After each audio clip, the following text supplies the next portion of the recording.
आकाशवाणी भोपाल से प्रस्तुत हैं प्रादेशिक समाचार।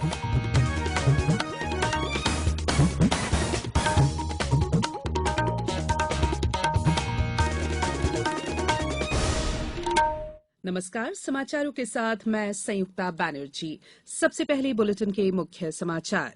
G20 देशों के समूह की बैठकों के सिलसिले में राज्य शासन ने मंत्रिमंडलीय समूह का गठन किया।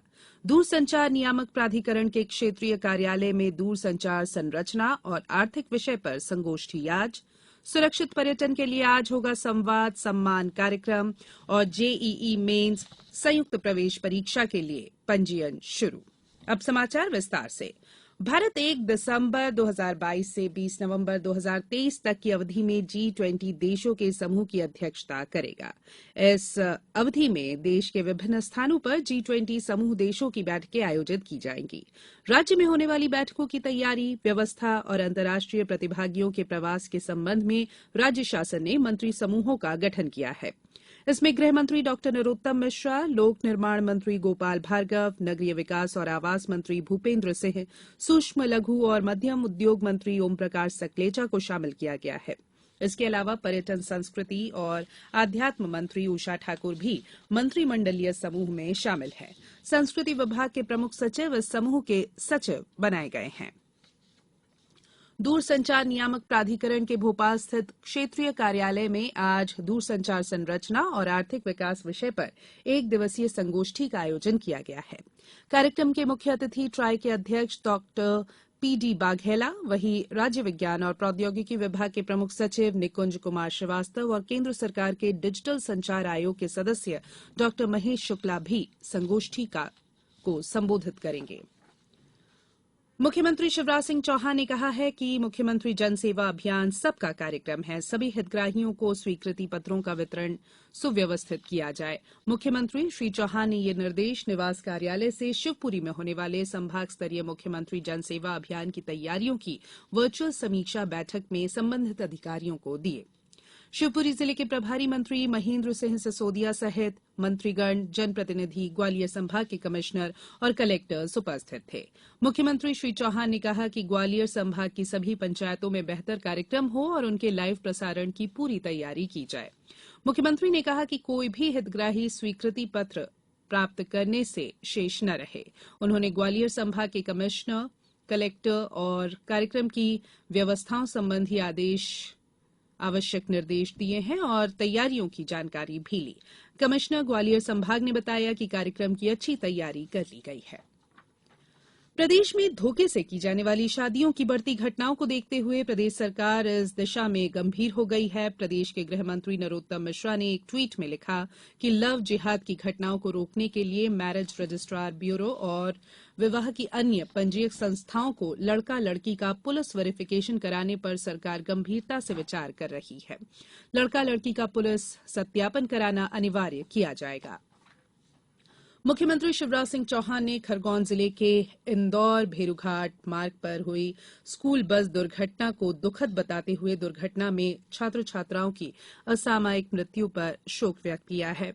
मुख्यमंत्री श्री चौहान ने मृतकों के परिजनों को 2-2 लाख रुपए, गंभीर रूप से घायलों को 50-50 हजार रुपए और सामान्य रूप से घायलों को 25-25 हजार रुपए की आर्थिक सहायता देने के निर्देश दिए हैं।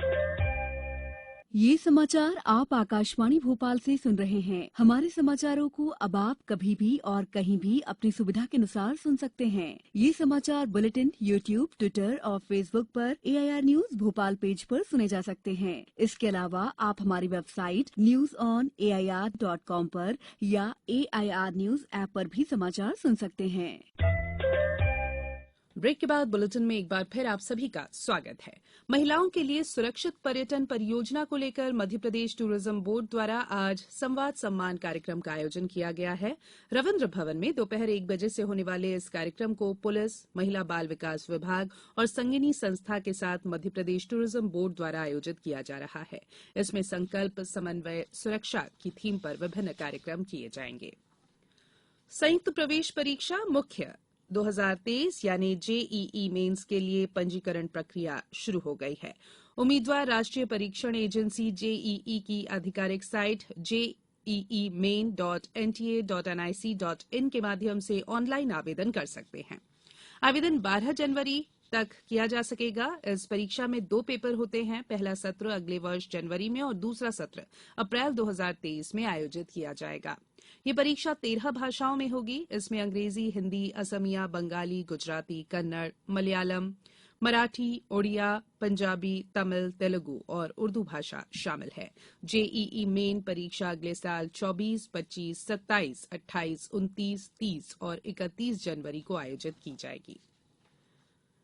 युवा मामले और खेल मंत्री अनुराग ठाकुर ने कहा है कि भारतीय खेल प्राधिकरण में फिलहाल 959 खेल प्रशिक्षक कार्यरत हैं और ये सभी भारतीय नागरिक हैं। श्री ठाकुर ने राज्यसभा में कल एक प्रश्न के लिखित उत्तर में ये जानकारी दी। उन्होंने कहा कि भारतीय खेल प्राधिकरण और मान्यता प्राप्त राष्ट्रीय खेल संघों में विभिन्न खेलों के लिए प्रशिक्षकों की नियुक्ति एक सतत और गतिशील प्रक्रिया है।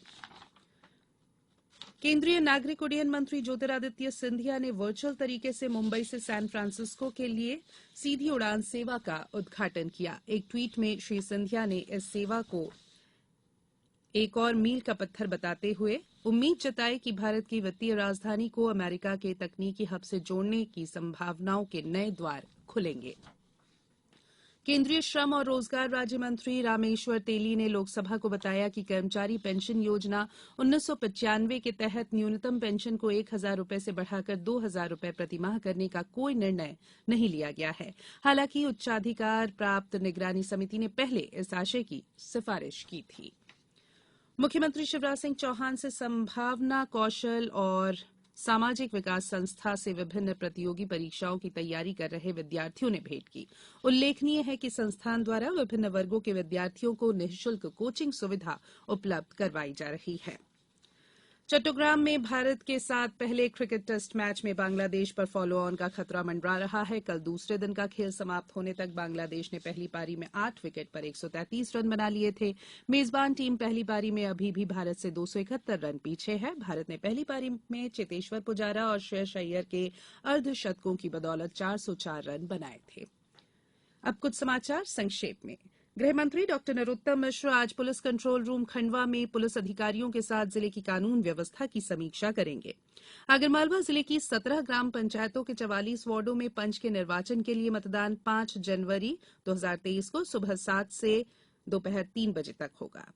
धार केंद्रीय विद्यालय में कल केंद्रीय विद्यालय संगठन स्थापना दिवस उत्साह के साथ मनाया गया। कार्यक्रम का शुभारंभ जिला अपर कलेक्टर ने किया।